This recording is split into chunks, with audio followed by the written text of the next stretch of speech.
చందమామ కథలు. కోపిష్టి మొగుడు.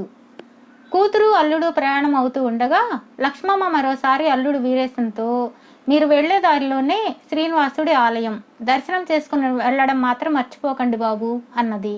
భర్త పోయాక లక్ష్మమ్మ పల్లెలో ఉండి వ్యవసాయం చూసుకుంటూ ఉన్నది. వసంత ఆమెకు ఒక్కగానొక్క కూతురు. పట్నంలో ఉద్యోగం చేసే వీరేశంతో ఆమె పెళ్లి 4 రోజుల క్రితమే జరిగింది.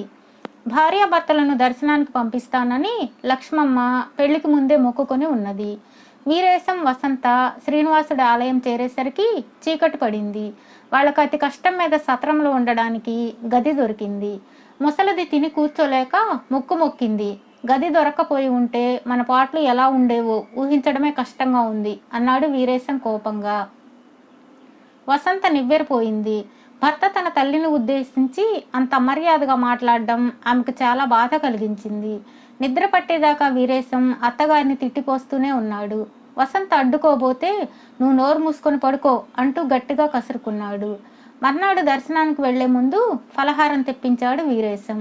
దర్శనం అయ్యాక తిందాం అన్నది వసంత.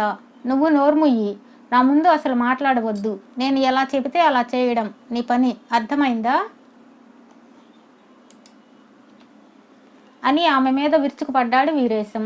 వసంత గుడ్ల నీరు కుక్కుకొని ఇష్టం లేకుండానే బలవంతాన ఫలహారం తిన్నది. ఆ క్షణంలోనే ఆమెకు భర్త కోపిష్టివాడని అర్థమైంది. ఇద్దరు గుడికి వెళ్ళి దర్శనం చేసుకుని వచ్చారు. వసంత సామాను సర్దుతూ, గుడి చాలా బాగుంది కదా, విగ్రహంలో జీవకళ ఉంది కదూ అన్నది భర్తతో. నా ముందు వాగొద్దని ముందే చెప్పాను కదా, నే చెప్పింది వినడం, నోరు మూసుకొని పడి ఉండడం నీ పని, తెలిసిందా అన్నాడు వీరేశం పెద్దగా ఉగ్రుడైపోతూ. వసంత మనస్సు చివుక్కుమన్నది. వాళ్ళు ఆ సాయంత్రానికి పట్నం చేరారు. వసంతకు కొత్త కాపురం నరకప్రాయంగా మారింది. ఆమె ఇంటడి చాకరీ చేయాలి, భర్తకు అన్నీ అమర్చాలి, అయితే నోరు మెదపకూడదు. ఇలా 15 రోజులు గడిచాయి. ఆ రోజు సాయంత్రం ఎవరో తలుపు తట్టగా వెళ్ళి తలుపు తెరిచింది వసంత. గుమ్మంలో ఒక 50 ఏళ్ల ముసలాయన నిలబడి ఉన్నాడు. మా వీరేశం ఇల్లు ఇదే కదూ అంటూ ముసలాయన చొరవగా లోపలికి వచ్చి కూర్చున్నాడు. వసంత బిడి పడుతూ చూస్తున్నంతలో, నేను నీకు పినమామగారిని అవుతానమ్మా, పర్వాలేదు, ఆ కుర్చీలో కూర్చో అన్నాడు ముసలాయన. వసంత కుర్చీలో కూర్చోగానే, మీ అత్తగారు మామగారు ఎక్కడున్నారు ఇప్పుడు అని అడిగాడు ముసలాయన చుట్టూ కలిగి చూస్తూ. వాళ్ళు 10 ఏళ్ల క్రితమే పోయారు కదండి అన్నది వసంత. ముసలాయన కేసి ఆశ్చర్యంగా చూస్తూ కూర్చుంది. అవును కదూ, మర్చిపోయాను, వాళ్ళు పోయినట్లు నమ్మబుద్ధి కావడం లేదు. ఇద్దరు పేరుకు తగ్గట్లు సీతారాముల్లా ఉండేవాళ్ళు అన్నాడు ముసలాయన కళ్ళు తుడుచుకుంటూ. వాళ్ళ పేర్లు పార్వతి, శివయ్య కదండి అన్నది వసంత అనుమానంగా. అవునులే, ఆ భగవంతుడి పేర్లే. శివయ్య తమ్ముళ్ళు ఎక్కడ ఉన్నారు ఇప్పుడు అంటూ ముసలాయన వాళ్ళ పేర్లు అవి తెలుసుకున్నాడు. వసంత ముసలాయన గురించి మరింతగా అనుమానపడిపోతూనే అన్నీ వివరంగా చెప్పింది.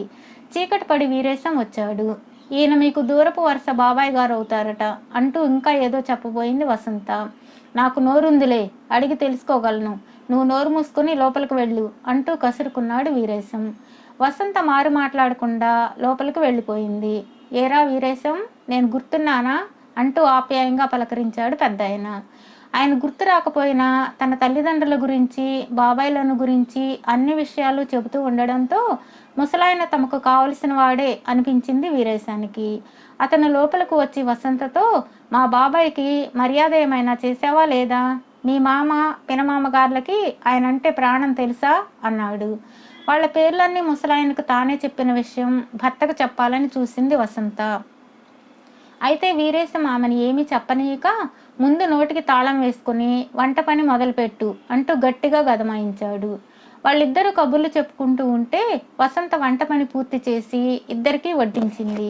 ఆ తర్వాత వాళ్లకు మధ్య గదిలోనే పడకలు ఏర్పాటు చేసి తను వంటగదిలో చాపపరుచుకుని పడుకున్నది. తెల్లవార వస్తూ ఉండగా భర్త కేకలకు ఆమెకు మెలకువ వచ్చింది. చప్పున లేచి భర్త ఉన్న గదిలోకి వెళ్ళింది. ముసలాయన పడక ఖాళీగా ఉన్నది. పక్కనే ఉన్న పెట్టె తెరిచి ఉన్నది. బట్టలు గది నిండా చిందరవందరగా పడి ఉన్నాయి. ఈ వచ్చిన ముసలాడు పచ్చి దొంగ వెధవ.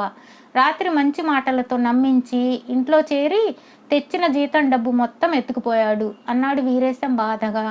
వసంతకు మొదటి నుంచి ముసలాయన మీద అనుమానంగానే ఉన్నది. ఆమెకు ఆ సంగతి భర్తకు చెప్పి, వాడు మీ వాళ్ళ వివరాలన్నీ నా నుంచే తెలుసుకొని వాళ్ళందరూ తన వాళ్ళన్నట్లుగా మీకు చెప్పి బుట్టలో వేశాడు అన్నది. మరి ఈ సంగతంతా ముందే నాకెందుకు చెప్పలేదు అంటూ వీరేశం ఎగిరిపడ్డాడు.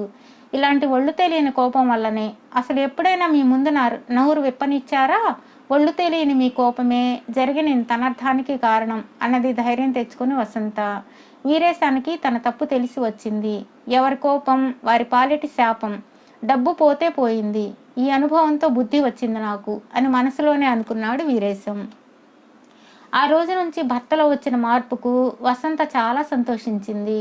4 రోజుల తర్వాత ఒక కుర్రవాడు సంచి ఒకటి తెచ్చి ఇచ్చి వీరేశానికి ఇస్తూ, ఎవరో ముసలాయన ఈ సంచి మీకు ఇవ్వమన్నాడు అని చెప్పి వెళ్ళిపోయాడు.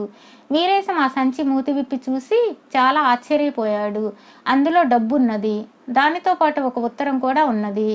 నాయనా వీరేశం, నీ భార్యాభర్తలు నన్ను దొంగ అనుకుని తిట్టుకుని ఉంటారు. అయితే ఈ అనుభవంతో నీలో మార్పు వచ్చి ఉంటుందని నమ్ముతున్నాను.